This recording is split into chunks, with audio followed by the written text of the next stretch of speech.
Hello and welcome to the new video. Today we're going to take a look at another trap here. We're going to have the Sandslash as well as the Marowak in the back. Well, you're going to get kind of hardboiled here immediately in the beginning. That's already amazing. You're going to still have a lot of fun with this team, and this actually worked out pretty well. I think I went 7 and 5 with this team. All games that I played are on in the video here as well, which is definitely decent. I was able to climb some points with this team, and even though here in the first game there's not a lot that I can do here because I get hard countered, this team is also insanely fast. We have again a triple shadow action here, and we have basically a similar team that I already showcased before, but instead of a Donphan we have the Marowak, and here you see already why. The Marowak has access to the move Mud Slap, and also Marowak has insane bulk, which I'd never noticed before. This Pokemon has a really good bulk, better than a Tapu Fini in the Great League, better than a lot of Pokemon in the Great League, and sadly, still, I really wish that a Bone Club would get a little bit of a buff here, to be fair. But yeah, still, it's going to be at least doing some damage here against the opponent's Umbreon, as we're going to be able to go ahead and go into our own Grand Bowl. And at this point of time, I feel like they're most likely going to have another Poison type in the back, and I should be fine here, right? No, they're going to run the Grand Bull in the back. They are not running the Umbreon double poison line, and this is going to be my poison. Because if I actually were able to shield up the move, I think against the Umbreon, I might have had a better chance here of winning this game. But like this, I definitely don't. So again, 2 shields on my side, 1 shield on the opponent's side. So far, not really lucky. Next opponent, Reggie still in the lead, but here we're gonna go ahead and go where the Sandslash is going to be insanely strong. We're going to have access to the move Night Slash, and Night Slash is going to do super effective damage against Kofagrigas, and also going to definitely win us switch advantage back here again. As we're gonna get the shield from the opponent, we're going to get the boost on the Sandslash, and this is going to be the most insane sweep now, hopefully. Let's take a look at this. We're going to be able to go for another charge move here, another Night Slash coming through here on the Sleepy tie, and the opponent going to have to shield this move up. I'm gonna shield this move up, and thanks to the buff, I should be able to just farm them all the way down here right now. And now I have 1 Earthquake stored. We're going to see a Ninetales swooping in here right now, and we're going to have, again in the back, another Ground-type Pokemon, which the opponent does not want to face, and they're going to forfeit already. Good game there. Next opponent, Granbull lead against Granbull lead. You usually just go ahead and go and stay in here, go for the full farm down, and see what we can do in the back here. Realigning here, usually I go into my Sandslash because Sandslash is going to be able to do a little bit more damage against most Pokemon. But sadly, we're going to encounter here a Poliwag, a Politoad here in the back. Politoad. But we're gonna get here the attack buff again on the Sandslash. The last time I was complaining that I never got the attack buff on my Sandslash, but this time around the Sandslash is going to town here. This can flip so many matchups. I feel like Sandslash is one of the best Sasop in this current meta. I didn't really expect to see a Politoad here today, but still we're going to be able to just go ahead, shield up the Weather Balls, as they're going to have another one stored, I think, already here, which is going to be a little bit tricky, but we will see the attack buff again, which doesn't matter because you're going to go down here. Now it's all down to Marowak. Can we farm them down? We can farm them down. What do they have in the bag? It's going to be the Regirock, and now the Marowak is gonna go to a town. We can go for the Bone Club here, going to be super effective. And while it's a horrific move, it still did a ton of damage against this Regirock. They're just gonna go for 1 Earthquake and not enough to knock me out, and they're going to forfeit this game. Let's take a look at the next game. We're going to have the Grand Bull against Umbreon. This is exactly what we want to see, and this is even more what we want to see. Against the Muk, it doesn't matter what the opponent going to do here.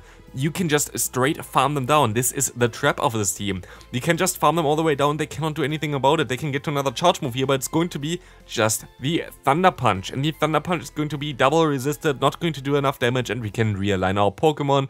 This is a cool thing. If the opponent would be a Shadow Muk, yes, they're going to do more damage with their first charge move, but also they're going to go ahead and not get to the Thunder Punch anymore, which is basically balancing that out. So even against the Shadow variant, you should be able to realign. And here we're going to have now the Grimer against our Sandslash, and we're going to, of course, be able to outspeed the opponent here. 2 charge moves, which is going to be very, very nice. We have the type advantage here for sure. I'm going to bait here because it doesn't really matter. I just have to go for 3 Night Slashes in order to win this game. And the opponent cannot basically shield anything here anyway, so it's going to be a very good game, as we will be able to knock them out here with our Sandslash, and we can even go for an Earthquake, which is going to also most likely land against the opponent here. No, it's actually going to shield this move up this time around. I'm just waiting for them to throw so I can swap out into my Grand Bull, and we should be in a pretty decent spot here right now. As I'm going to go ahead and shield this move up, it's going to be the last resort. And at this point of time, the opponent just gonna get farmed down here. Like, look at the damage output of our Grand Bull. This should not knock us out here, right? Last resort is not enough here, and we're going to be able to farm them all the way down here.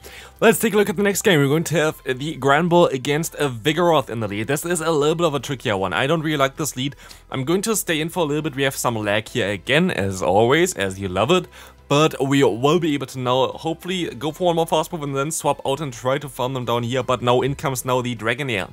Broguiere will be a very decent matchup for our Granbull, but of course now we have our Sandslash against it. We will be able to go for one Night Slash, we're going to be able to go for another Night Slash here as well.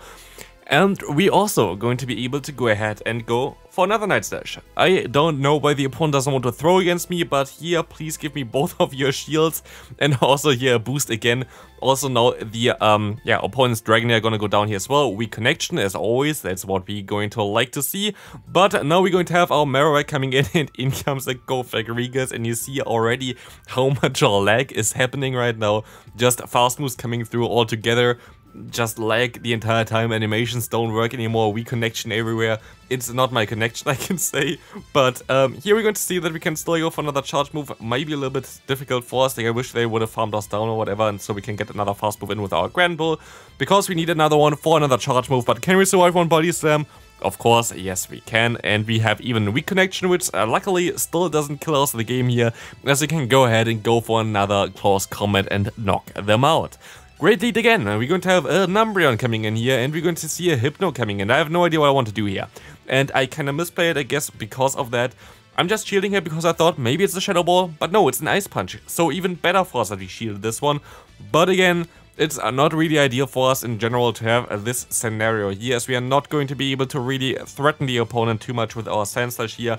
I will be able to go for another charge move here at least, and gonna get the attack buff, which is fairly decent, but they should be able to still go ahead and get to another move here, as they're gonna go ahead and throw here while they get another fast move in. I thought it would be a CMP tie, but they're going to allow us to realign, which is really nice because we can still go for an Earthquake. I want to go straight for it, but no, the game didn't allow me to.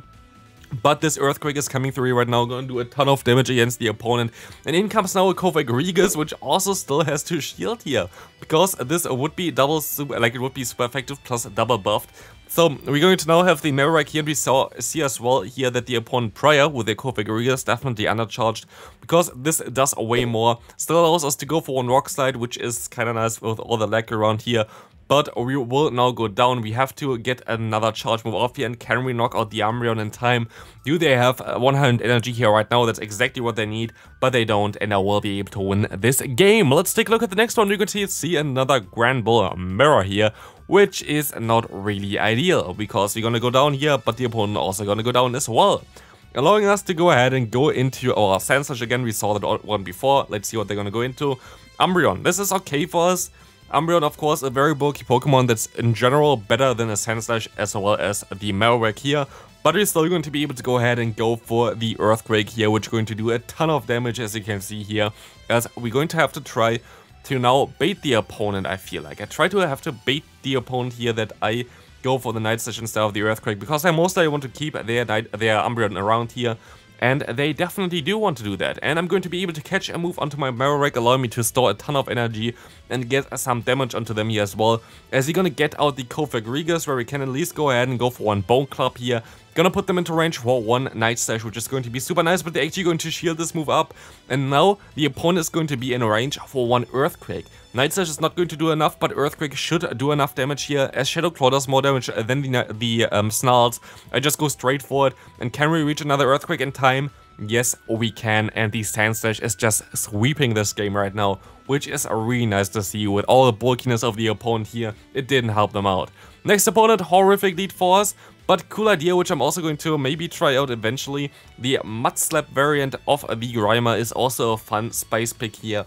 But again, against the Umbreon here, we're going to still do a ton of damage against them. But this game didn't work out as I intended, basically, here, because you're going to see me, I'm going to shield this move up here. It's going to be the foul play, and we're going to see that the opponent will be able to most likely shield this move up here, right? That's what I would guess, but no, they didn't. And now we're in a really tough spot, because we have to use our next shield as well.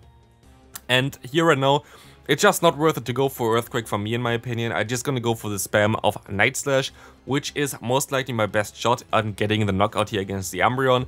But we will be seeing here that they're going to no-shield anything.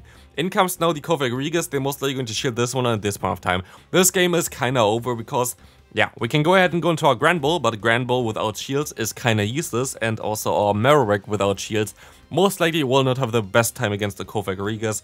So this is going to be a game for this one. There's nothing I can do here anymore. I will be able to go ahead and let this move go through, and I'm gonna get definitely knocked out here by the opponent's Kaiwei. But let's take a look at this one. We're going to see now the next game coming up, going to have the Grand Ball against the Kaiwei. Let's take a look if we're going to be able to play this out a little bit better. What I learned here against this matchup is, by the way, just play up to a crunch. Here you can now go after the Dark Pulse, you can go for 4 more fast move. If you knock them out, that's totally fine, but otherwise you would be in a CMP tie there with a crunch if you just try to go for the crunch on the last fast move. So here we were able to knock them out, which is not always the case, it really depends on IVs. But we're going to now have to swap out into our Sand Slash to kinda counter the Vigoroth. But it's going to be still a little bit of a trickier one. We're gonna go ahead, go for the bait here, which is going to be the Night Slash. And they're going to shield this move up, which allows us to go for another Night Slash here. And gonna get at least some damage onto the opponent, which is better than just going straight for one Earthquake. In comes now our Marowak, and we can try to farm them down with our fast move. But I'm not sure if I want to use my shield here on this Pokemon or onto my Grand Ball. I'm just going to use it here just for safety reasons. But in comes now the Machamp, and I think if I used it on my Grand Ball, I most likely would have been fine. But maybe, okay, maybe not. Maybe I just should have, I don't know. Maybe there was a way of winning this game, but it was definitely not really an easy one. Let's take a look at the next game here coming up. We're going to have Grand Ball against Kaiwei. Again, you're going to go for the same play here. I think I learned from this matchup here right now that we're just going to go ahead and stay in, try to go for 4 more fast moves here, 4 more charms, but the opponent going to swap out anyway. I don't know why I went for close combat here.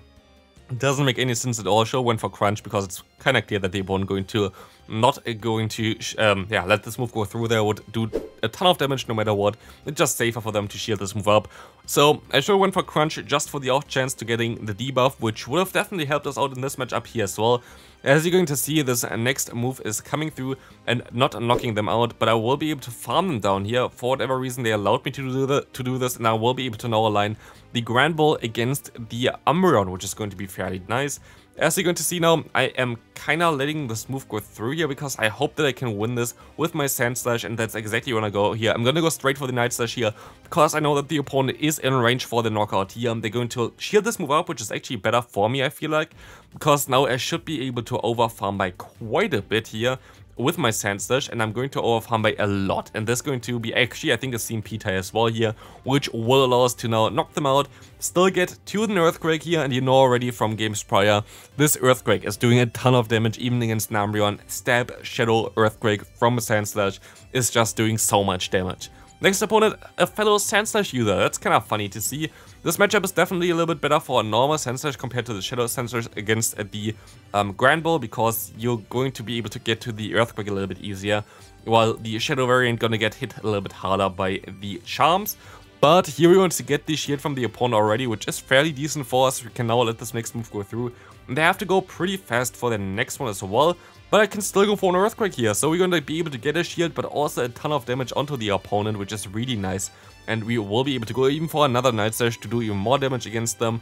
This is really nice. Of course, they're at 100 energy right now, but I will be able to take this charge move here. And I just have to use either one shield or let this move go through even. Let me see, I'm going to most likely shield this up here, right? It's going to be the last resort anyway. Would do a ton of damage, and we're gonna see the Registeel coming in. And at this point of time, I know this game is over. I will be able to win this game, especially with the extra shield that I still have left. As the opponent gonna go into their own Sand Slash, I know I can just let those moves go through. It's an Earthquake, I don't care. It's a Night Slash, I don't care. It is our Grand Ball that's going to win this game for us today, as we're going to now be able to farm them all the way down. And we all see right now the Registeel coming back in here, and we can use one shield against the opponent. This will be the Zapkin again, and we can go ahead and go for the close combat here, which is going to do a ton of damage against the opponent and just going to knock them out.